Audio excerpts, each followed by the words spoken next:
Hello, welcome to the Court of the EDI Jester. How are we all? Buy me a coffee, will, if you can. Do me a super thanks. But most of all, like this video, then share it. Thank you. Subscribe. If you're not subscribed, I'm nearly there, 5,000 subscribers. Don't know why I'm excited, but I am.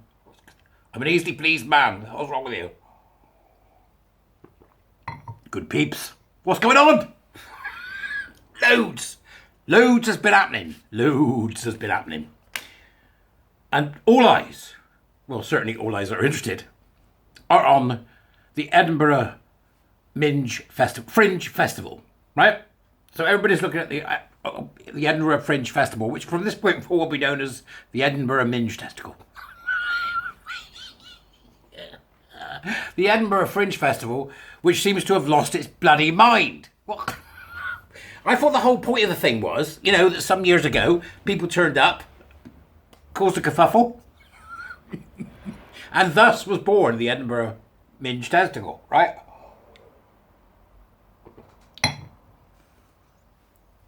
Don't look at me.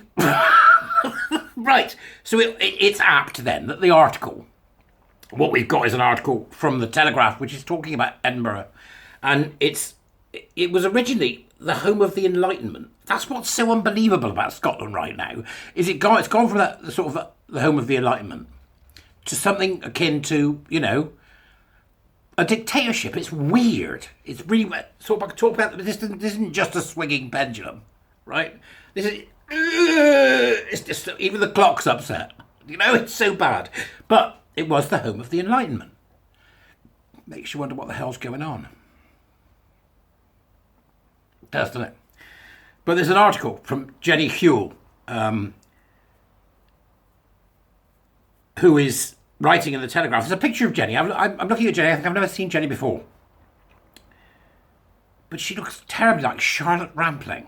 If anybody's ever seen Angel Heart, you'll know what I mean. Know who I mean. Really just incredibly like Charlotte Rampling. I thought, is that Charlotte Rampling who's written this? And then realised, of course, she doesn't write. She's an actress. So let's have a look and see what Jenny Hewell will add about Edinburgh. And it starts off brilliantly. Mary Whitehouse would have been impressed. Now, for those viewing from America or Canada or New Zealand or wherever else, the hell else as everybody watches me, right? Mary Whitehouse was a campaigner for cleaning up television and getting rid of all the naughtiness, right? Her primary concern, though, was the protection of children. Now, that incidentally ended up, you know, sort of overreaching, and she started telling adults, wanted to tell adults what they could watch, and she was mad about everything. She was a school teacher. She was, by all accounts, had a tremendous sense of humour and loved a dirty joke. But when it came to, you know, this sort of what's on TV, she used to get upset. What's on TV? What's, you know, the video nasties, all the videos that became, you know, unpopular with her. She got very upset about Doctor Who at one point, in an episode called The Deadly Assassin that ended with Tom Baker as the Doctor being held underwater. And she said the kids had to, you know, be with that image for a week. Anyway, she was a bit of a blowhard, but her art was in the right place, right? Even though she wasn't particularly liked by everybody. When she started it, she was gonna call her particular organisation Clean Up National Television, till she realised what the acronym was. Clean Up National Television. And eventually, she did. She formed an organisation that wielded tremendous power. Went to war with the BBC. You know, did all sorts of things. So she was really like a censorious creature. So that's just to explain her to people that watch who don't know who she is. So Mary Whitehouse would have been impressed. Actually, there's a great sort of mini film that was on TV in Britain called Filth, the Mary Whitehouse story, starring Julie Walters. If you haven't seen it and you can find it, we'll give that one a thumbs up, all right? Mary Whitehouse would have been impressed. The unofficial censor-in-chief of the 1960s and 1970s only tried to shut down the BBC and take on permissive society, largely failing. Today's morality police have descended on Edinburgh in an effort to unpick the entire Scottish Enlightenment, so far with some success. The latest casualty is, funny enough, a comedian, Father Ted creator Graham Linehan. I hear you're a transphobe now, Father. Has been cancelled by an Edinburgh Fringe venue following protests by gender activists. The Leith Arches decided that the comic's views didn't align with our overall values. This is the crap that businesses spout these days, isn't it? Right? You know, right? What do? Well, actually, we make and polish nuts and bolts. Great. Do you think you could work on our on our manufacturing line, helping ensure that we make money? Yeah, I can do that. Yeah, but where do you stand on trans rights? Stick to the nuts and bolts, boys. Right? That's what business needs to do. Get rid of these silly ass goals. Nonsense. Business doesn't have values. You're covered by the Company Act. The idea is to make the business as much money as possible and ignore everything else. Get on with it. The Leith's archists decided the comics' views didn't align with our overall values. Speech marks. And would not be allowed to violate our space. It's just insane. Violate our space. True, this is not the first time that has fallen foul of the trans lobby over his gender-critical beliefs, and his show's organisers, Comedy Unleashed, were set up to champion freedom of expression on the circuit. But the Edinburgh Fringe was once a creative free-for-all that was part of its unwritten constitution, as this paper's theatre critic Dominic Cavendish has noted. It once spawned its own Mary Whitehouse in the Tory councillor Moira Knox, self-appointed arbiter of its outrages, whose complaints boosted ticket sales. Now the Fringe, so famed for controversy, is crippled by fear of causing offence.